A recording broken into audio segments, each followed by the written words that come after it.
Welcome back to the deep dive. Hey there. So, if you've ever, paid local taxes or had to go to the courthouse for anything at all, Hmm. or maybe you just find yourself wondering if the people running your local government are, well, if they're actually showing up for work, Right. then today's deep dive is absolutely for you. Yeah, this one is going to feel very familiar to a lot of people, I think. Mm-hmm. We're looking at the core of public trust, really, accountability, and we're zeroing in on Rutherford County. Specifically on the operation of public offices there. That's right. And our mission today is to get past the headlines. We're using the very high-profile and controversial tenure of Circuit Court Clerk Melissa Harrell as a case study. A case study. But this isn't just about one person. I mean, that's the crucial thing to understand from the start. This is about a structural failure. We're calling it a systemic ethics gap. An ethics gap. Exactly. It's a flaw in the system that allows these controversies to just pile up year after year with almost no internal consequence. And when all that builds up, it's the public that's left, holding the bag. So we're going to get into exactly how this is possible. Yeah. How can an official who is the subject of numerous very serious allegations over nearly a decade, how can they just keep operating without the kind of oversight that governs, well, literally every other county employee? And that right there, that's the central, uncomfortable question we really have to address. What is that? What happens when the rules that govern the rank-and-file employees, I mean, the people who keep the courts running every single day, who handle your paperwork, The people doing the actual work. the people doing the work, what happens when the rules for them do not apply legally and administratively to the elected official who supervises them? That disparity. That disparity is the earthquake. It's what fractures the entire foundation of public trust. Okay, let's unpack that, the structural flaw. Because it really is the key piece of information you need to understand everything else we're going to talk about. It's the precondition for everything. We've established there's an accountability problem, Yeah. but it's not like a lack of ethics standards on paper. Yeah. It's rooted in a very specific kind of dry piece of Tennessee state law that creates this enforcement loophole. That's it, exactly. The core structural problem is that constitutionally elected officials, your circuit court clerk, for example, they are explicitly exempt. Exempt from what? They're exempt from following the same internal code of conduct, the same HR disciplinary processes that every single standard county employee has to follow. So they're literally working under two different rule books. Two different rule books. Yeah. In the same building, side by side, funded by the exact same taxpayer dollars. It's a wild setup. Okay, so let's really detail that disparity for a second. Let's say I'm a deputy clerk. I get my salary from the county, and I violate a rule. Let's say I'm always late, Okay. or I use my work computer to run a side business, or, just generally unethical conduct. What happens to me? For you, the path is crystal clear. He's going to run right into the county's HR policies. You'll be documented. You'll probably be suspended.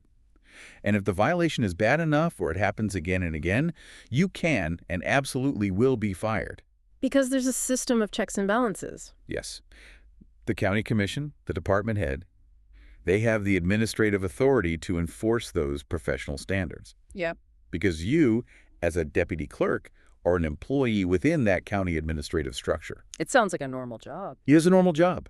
But for the elected official, that entire administrative and disciplinary process, it just vanishes. Vanishes how? The county commission, the same body that holds the purse strings and sets the budget for that office, does not hold the disciplinary reins over that constitutional officer. So who do they answer to?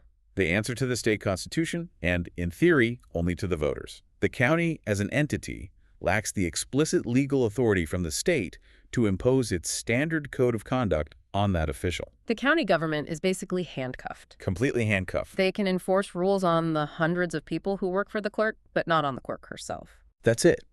And that is where the structural integrity just begins to crumble. The elected office is treated almost like its own little mini fiefdom inside the county structure. Insulated. Totally insulated, because state law has never granted counties that explicit, necessary authority to enforce internal professional standards on them. And you see, this separation of powers, which was probably intended to prevent, political meddling. Right, I can see the logic there. But instead, it's created a kind of moral vacuum. So let's talk about the so what of all this. Why does this technical legalistic difference matter on a human level for the day-to-day functioning of government? Oh, it matters immensely because that legal gap, it acts as thick, powerful insulation. Think about it. If a regular employee had the issues we're about to discuss, conflict of interest, serious misconduct, not showing up for work, They'd be gone. gone fast. But for the elected official, there is no administrative path for accountability. So the issues, as we said, just pile up with no Because consequences. there's no middle ground. There is no middle ground. It's either a non-binding HR memo that they can just ignore, or the extreme, incredibly expensive, politically explosive process of impeachment at the state level. And impeachment is the nuclear option, right? Yeah. I mean, it's rare, it's difficult, It's almost never used. and it's usually reserved for like actual criminal conduct, not just bad management or ethical lapses. Precisely.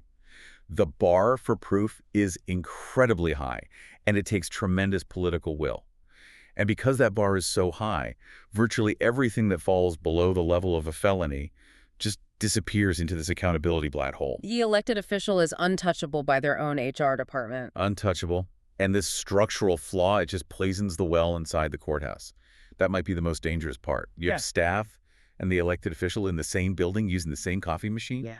But the staff know, they know that their supervisor is playing by a rule book that doesn't even exist for them. That has to be so demoralizing. Deeply. For the staff, compliance is mandatory. Oversight is constant. But for their supervisor, compliance is often just voluntary. Yeah. It's based on their personal ethical compass, and the oversight is almost non-existent. And that dynamic, that breeds resentment. It breeds resentment, and this is crucial. It creates a culture where employees learn very quickly that reporting misconduct by the person at the top is both pointless And dangerous. and potentially career-ending. The system structurally rewards silence. Which means the system itself prevents the county from fixing things administratively. It forces the public to wait until the whole mess reaches a critical mass. Exactly. It turns what should be a straightforward HR issue into a massive political crisis. That's a perfect way to put it. When you remove the standard checks and balances, the only tool left is the election, which only happens every 4 years. And that's not even a guarantee. Not at all. Because if the controversies, the lawsuits, if they're resolved quietly behind the scenes with a legal settlement, Then the public never gets the full story. they never get the information they need to make an informed choice at the ballot box. And the whole cycle of non-accountability just perpetuates itself. Okay, so let's build the timeline here. Because the issues we're talking about, they didn't, develop slowly over years. They started almost immediately after Melissa Harrell took office as circuit court clerk. Right out of the gate. The first major controversy, the one that really set the tone for her entire tenure, was a huge conflict of interest ruling back in 2016. This incident was absolutely pivotal because it established a pattern right away concerning statutory integrity. The whole thing involved a company called AAA Bonding Company, A bail bond business. a bail bond business with very specific ties to the Clerks family. Okay, to understand why this is such a big deal, we need to be clear on the clerk's function in the whole bail process. What is their role exactly? The Circuit Court Clerk's Office is basically the regulatory hub for the entire bond industry in the county. A hub, okay. So when someone gets arrested, they need a bond to get out of jail. Bail bond companies are the ones who facilitate that. But they can't just operate freely.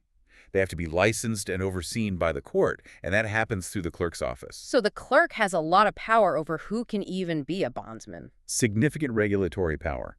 They approve the licenses, they make sure the companies are complying with the rules, and they manage all the financial relationships between the court and these companies. So the clerk is the public regulator of this private industry. Precisely. And that is exactly why the state law is so incredibly restrictive here.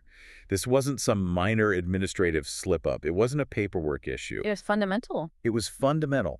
State law explicitly prohibits a clerk from having any financial interest in the business of issuing bonds. And he had Zero. The relationship has to be completely clean, totally transparent to prevent even the appearance of impropriety. Because the clerk is essentially regulating the very industry they would otherwise be profiting from.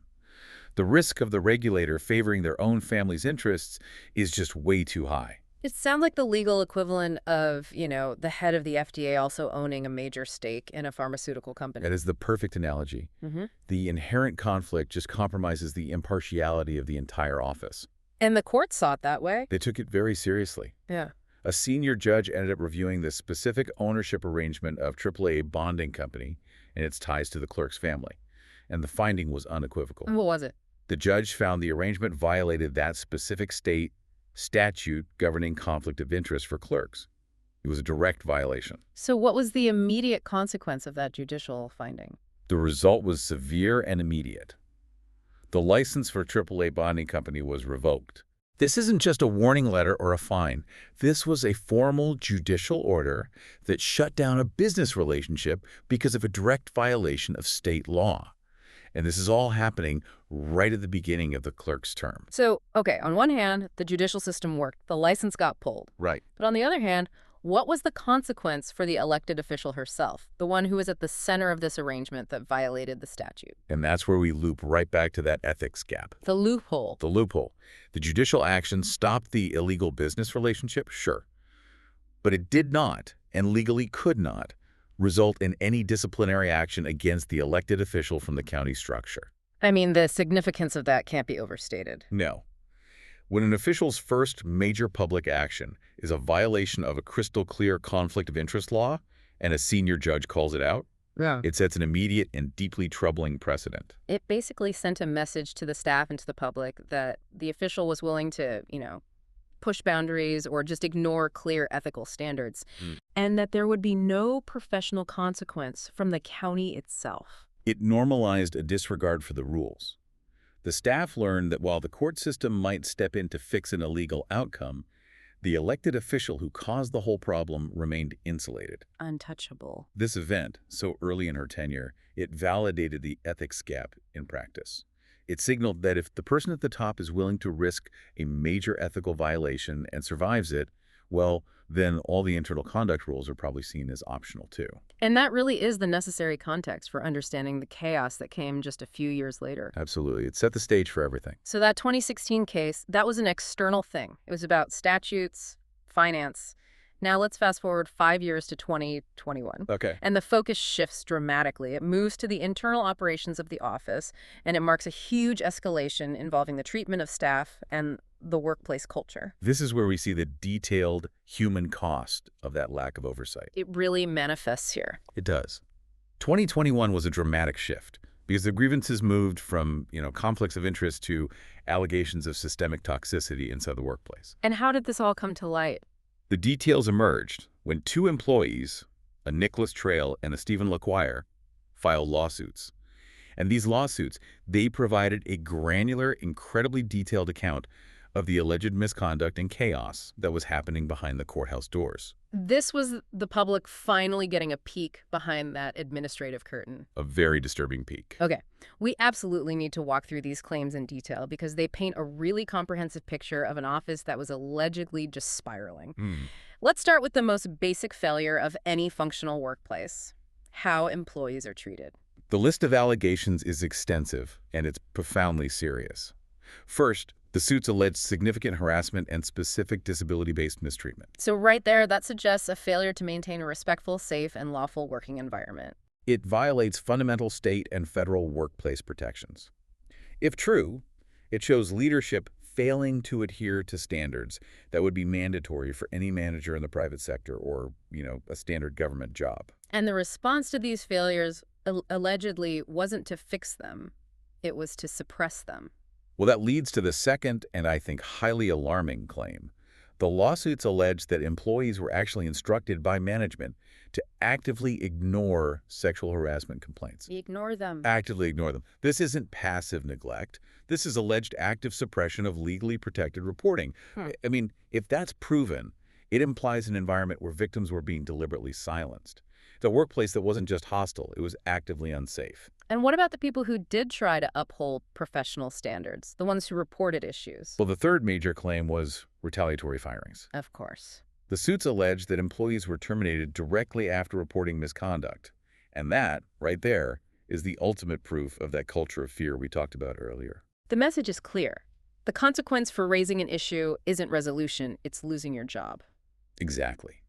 When staff see people getting fired for speaking up about harassment or misconduct, the internal accountability system isn't just broken, It is actively weaponized against anyone telling the truth. So we've got a hostile, retaliatory workplace culture. But the allegations didn't stop there. They also went into the misuse of public resources. That's right. Which brings back echoes of the 2016 conflict case. That's so. The next few points deal with alleged direct breaches of public trust using county resources. Number 4, the suits allege the misuse of county office computers for private background checks. Oh. Yeah. The clerk's office is filled with sensitive, privileged, non-public data, using official, taxpayer-funded computers and databases for personal background checks. I mean, that raises severe questions about data, privacy, security, and just blurring the lines between official duties and personal business. All while on the clock, presumably. Presumably.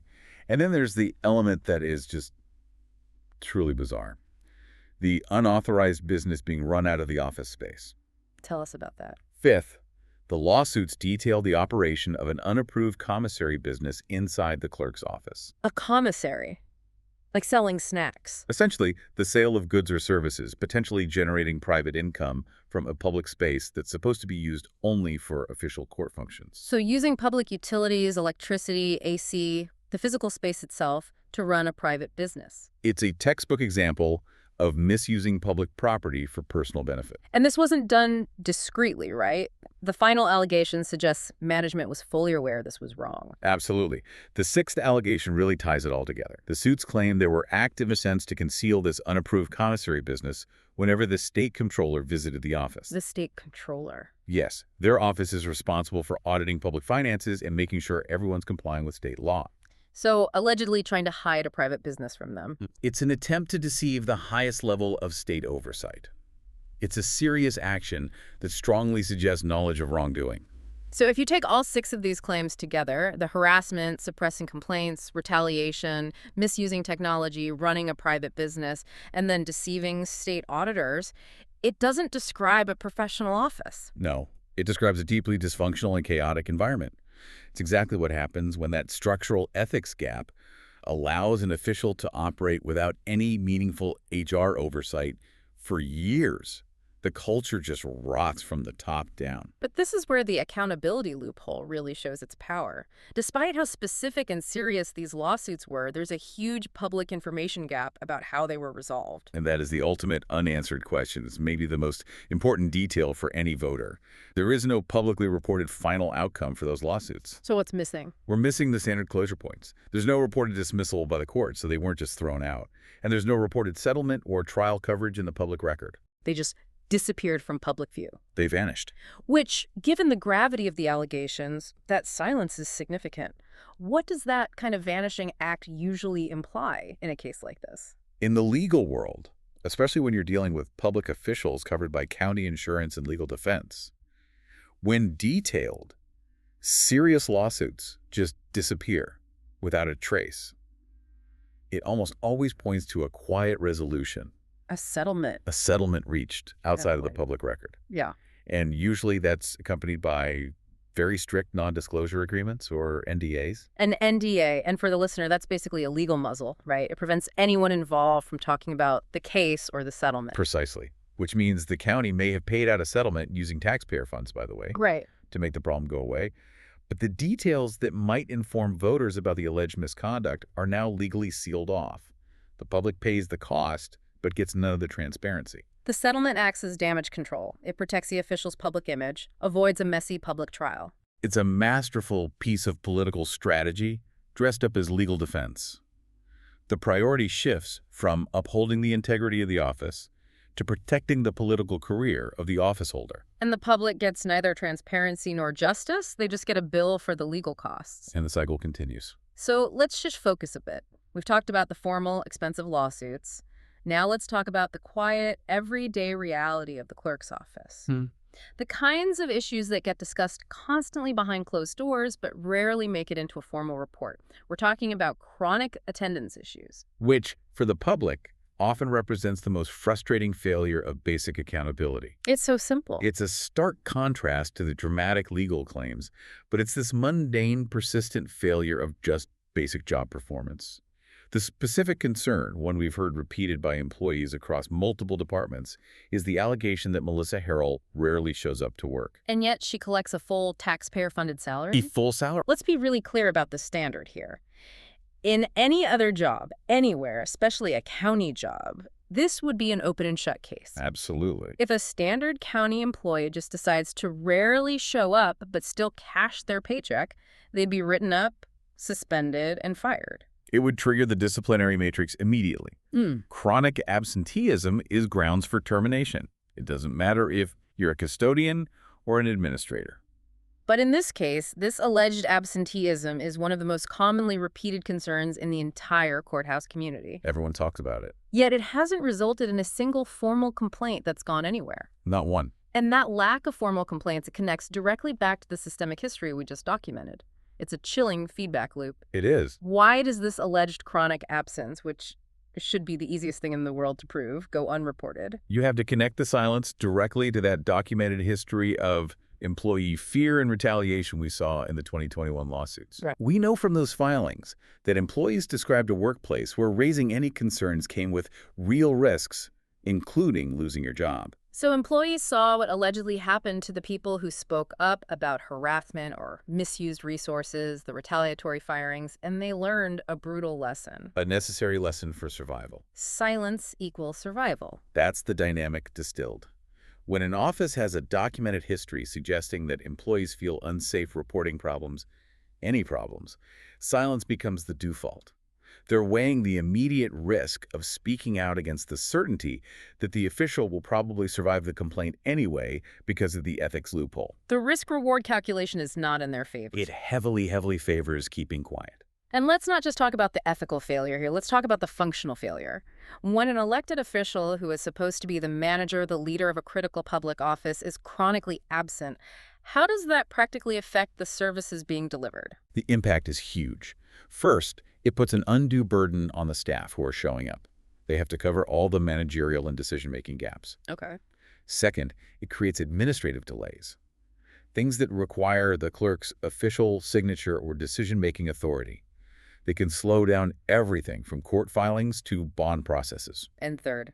It just destroys morale. Yeah. Imagine you're an employee, you're struggling to handle the workload under this constant threat of retaliation, and you see your supervisor getting paid a full salary to not even show up.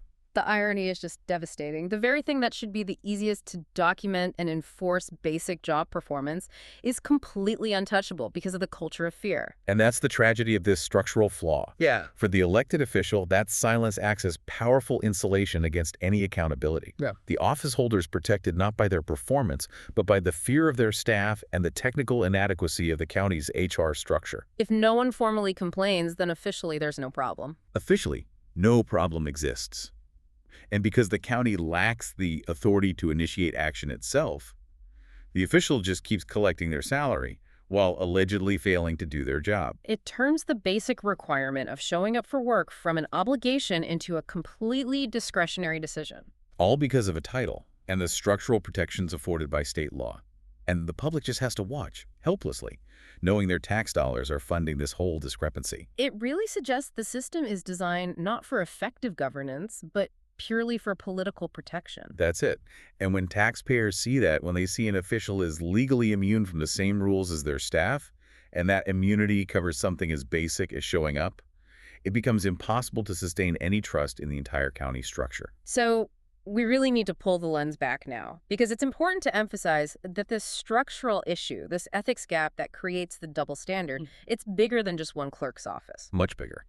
If this was only happening in Melissa Harrell's office, you could maybe write it off as an isolated case of bad management.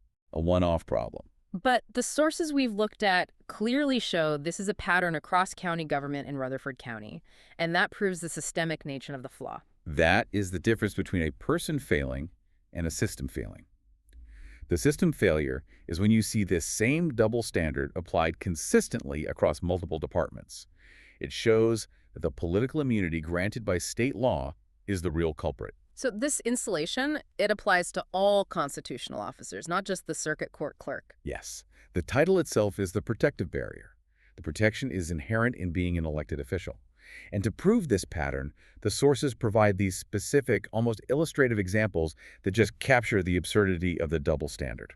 Okay, let's start with the alcohol example. What was the allegation there? The source material points to allegations involving alcohol possession on county property by another elected official. Okay. Now, let's just think about the standard employee rule book for a second. For any regular county employee, bringing alcohol onto county property, especially during work hours, That's a zero-tolerance policy breach. zero tolerance. It's severe misconduct. We're talking immediate suspension, almost certainly termination. It doesn't matter how long you've worked there. But when this involves an elected official, The disciplinary mechanism just evaporates completely because that official is operating outside the county's HR code of conduct. They are insulated from the policy that applies to every single other person who works in that building. the HR department can only just look on. Look on, knowing their own rules are totally inapplicable to the person involved. And the second example is maybe even more illustrative of this private interest mixing with public space, the honey sales. Yes, the honey sales. I mean, we already talked about the serious allegations of an unapproved commissary business inside the clerk's office. Right, selling goods for private gain. Well, the sources show a similar pattern with other officials, specifically referencing allegations about honey sales inside the courthouse. Honey sales. It's almost comical, but the implication is deadly serious. It is. We are talking about using public resources, public time, for personal commercial gain, an activity that would be unequivocally banned for regular staff who are paid to perform public duties, not run a side hustle from their desk. These examples, from alcohol to honey, they really demonstrate the same consistent conclusion. For elected officials, there are different rules, different standards, and often different consequences. Which is to say, often no consequences at all. None.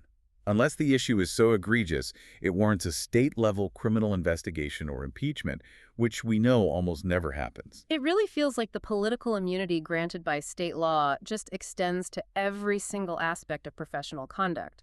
The moment a person wins an election, they just shed all the county's ethical and performance obligations. That is the critical takeaway we want you, the listener, to grasp. This pattern points to a system that is structurally designed to protect the most powerful individuals in the county building. It prioritizes political status over effective administration. And ethical conduct. The system incentivizes a culture of non-accountability because the county commission, the body that pays the salaries, cannot enforce the most fundamental parts of the employment contract, showing up and behaving professionally. And that moral vacuum just gets filled with controversies that stack up year after year. Eroding public funds through these quiet settlements. And eroding public faith through consistent double standards. Yeah. Until eventually the public itself decides it's had enough. Exactly. The system pushes the entire burden of accountability onto the voter, which is the least efficient, most volatile, and slowest possible method of administrative correction. And that's why the conversation has to shift from just criticizing individual actions to reforming the structural gap that lets those actions persist without any consequence. Which brings us directly to the present moment, and this might be the most hopeful sign in this entire deep dive. We've just detailed nearly a decade of accumulating issues. From that 2016 financial conflict through the 2021 lawsuits, the alleged toxicity and retaliation, the ongoing concerns about absenteeism. It's a long list. And now we're finally seeing a political response that seems to transcend traditional politics. That is the significant transition we're witnessing right now. When a structural failure becomes this obvious, this egregious, it stops being a partisan debate about policy. It becomes a fundamental civic demand for basic competence. And we're seeing this growing, diverse coalition of Rutherford County residents mobilizing. And crucially, they are crossing those traditional political lines. Let's define the makeup of this coalition, because it really is remarkable. We're talking conservatives, progressives, independents. People who actually work inside the courthouse and know what's going on. Local business owners, everyday voters. When a movement is that ideologically broad, the core issue has moved way beyond politics and landed squarely in the realm of just basic governance. And their unified message is incredibly simple. Public office should mandate public accountability. That's it. They're essentially saying that whatever their views are on national issues, the basic expectation that a public servant shows up for work, follows the law, and manages their office without creating a hostile environment that is non-negotiable. They're just tired of the double standards. They're tired of the loophole. They're tired of watching elected officials operate under a set of rules that no regular county employee could withstand for a single month without losing their job.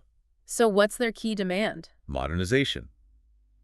They're viewing the circuit court clerk's tenure, with its detailed history of conflict and failure, as the ultimate Exhibit A for why the structural ethics laws in Tennessee have to change.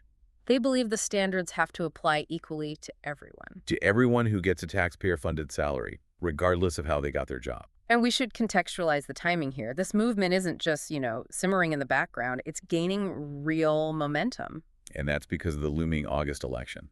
The timing is absolutely critical. Since all the administrative and legal routes for accountability have been intentionally blocked, either by the structural loophole itself or by these quiet, sealed lawsuit settlements, the only path left for the community to demand change is the ballot box. So the external pressure is getting louder? Louder and more organized, because the only constitutional remedy for the officials' continued tenure is fast approaching. And we should stress this is not some fringe movement. No, not at all. This isn't a handful of political operatives. This is a community expressing that it has reached a breaking point with the failure of the system to hold its own leaders accountable. It signals a profound erosion of trust. It does. When the failure of the system becomes this visible and this persistent, the demand for change moves from being a political preference to a civic necessity. The community is effectively stepping in to perform the function of administrative oversight that the state's structural ethics laws failed to provide for almost a decade. So the public is acting as the last line of defense. The last line of defense against a system that's designed to protect itself. And that external pressure is the only thing that can force systemic change. Precisely. Either by changing the person in the office or by compelling state legislators to finally address the legal loophole that made this entire decade of controversy possible in the first place. So as we synthesize everything we've talked about in this deep dive, the story of Melissa Harrell's tenure as circuit court clerk, Yeah, it's really far more than just a laundry list of controversies. it is. It's a comprehensive case study. It illustrates why the modernization of state ethics laws isn't just, a nice idea. It's essential for effective and trustworthy county governance in Tennessee. If you look back at the entire arc, it all flows from that single structural flaw. From the immediate 2016 conflict of interest to the detailed allegations of employee abuse and retaliation in 2021, to the quiet disappearance of those lawsuits, and the persistent, unaddressed issue of absenteeism. It all comes back to the ethics gap. It all comes back to the ethics gap. This gap is what turns administrative problems into political crises. It's what allows failures of conduct to metastasize into failures of government. The core principle that needs to be established seems so clear.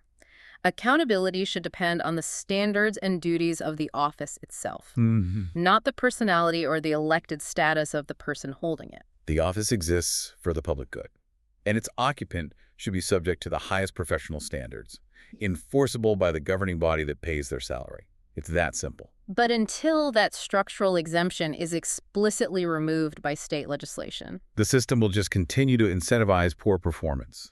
It will continue to insulate officials from consequences and force the public to pay both the financial cost of legal settlements and the human cost of a dysfunctional, demoralized government office. so what does this all mean for you, the listener? Now that you're well informed about the mechanism of this loophole and the history of its consequences, what's the provocative thought that builds on all this? Well, if the only avenue for consequence against an elected official is the upcoming election, we have to consider the perverse incentive the current system creates for secrecy. A perverse incentive for secrecy. Think about it. When a public official is accused of grave misconduct, we're talking harassment, retaliation, misuse of resources, and the resolution is sealed by a non-disclosure agreement or a quiet settlement, it effectively sterilizes the public record before it can ever impact the voters. So the system actually encourages officials to use taxpayer money to buy political silence. Exactly. To ensure the necessary information about their conduct never reaches the public sphere. Wow.